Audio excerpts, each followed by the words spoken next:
Hey guys, Dr. Tobisch here again with Whitefish Chiropractic. In this video, I'm going to talk about how we use focused shockwave to treat meniscus injuries in the knee. This can be a grueling problem. After it starts, a lot of times the pain and problems will linger with you for years. It's just really difficult to actually get to that tissue with it being deep inside of the knee. So there are options for treatment. Like I said, not a lot of them are great. You could get a steroid injection into your knee that'll help you maybe not feel your symptoms for a while, but it's not going to do anything to actually fix that damaged meniscus. We could have surgery on it.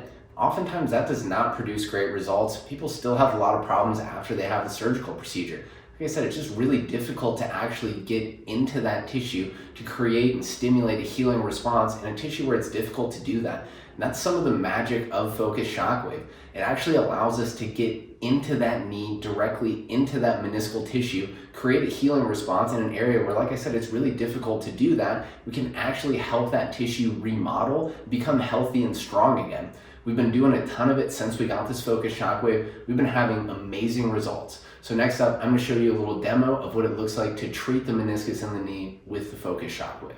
All right guys, next up, I'm going to show you what it looks like to treat meniscal problems in the knee with the focused shockwave. I'm actually the proud owner of a torn meniscus in my right knee. I tore it years ago, and despite doing basically everything under the sun in the world of physical therapy and rehab for my torn meniscus, the symptoms have lingered with me ever since. So if I go on a really long, hard hike, do a lot of trail running, or a heavy squat day, all those things will kind of aggravate that torn meniscus. It'll be a little bit flared up for a couple days afterwards.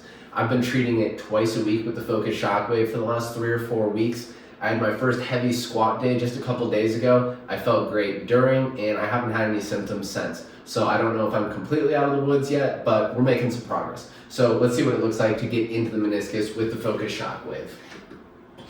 I already put a little bit of gel on my knee. So usually we'll treat it with the knee in a flexed position so we can kind of try to shoot down into that meniscal tissue. So we'll start it up, and it just sounds like a little bit of clicking. So far, no symptoms, but I'm going to kind of search through the medial meniscus, and once I find that little torn area, I'm going to feel it. So far, okay, yep, right there. So that's probably a 4 out of 10 in terms of discomfort. And like I said, once the focused shockwave hits the spot, oftentimes that'll make you a believer because it's just not really anything else that can get into that tissue. So if I hang out here for a little bit, oftentimes the symptoms are going to reduce. So again, it started at probably a 4 out of 10.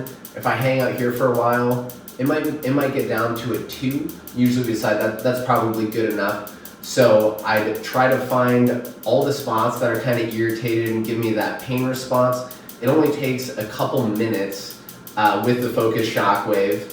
And like I said, I've been doing it twice a week for the last 3 or 4 weeks. I'm noticing good results, and a lot of our patients are getting really good results.